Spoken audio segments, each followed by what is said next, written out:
Want to start using the UpScrolled social app, but not sure how? We are here to help. I'm Jessica, and in this video, I'll show you how to create an UpScrolled account.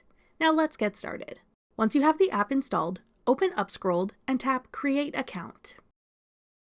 Enter your name, email address, and date of birth. Then tap Next. Now choose a password for your account. Your password must be at least 8 characters long, have at least one number, one symbol, and one uppercase letter. Tap Next. You'll then be sent a verification code to the email address you provided. Check your email inbox for the verification code and enter the 6-digit code you were sent.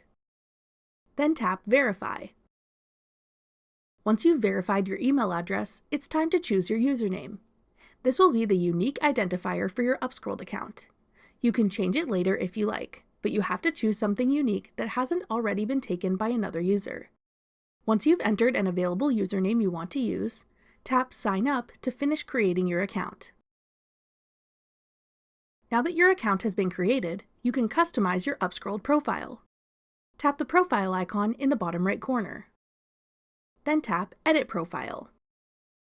Here you can update your name, bio, and add links to your website or other social media pages. You can also add a profile picture and cover photo. To add a profile picture, tap your initial in the circle at the top.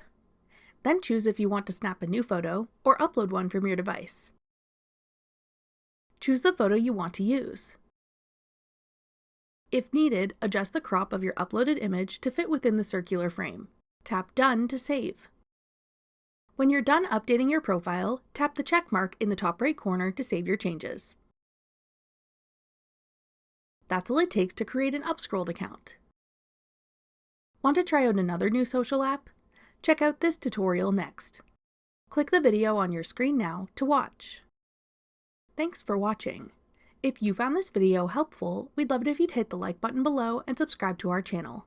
We put out great new tech tutorials like this one every day.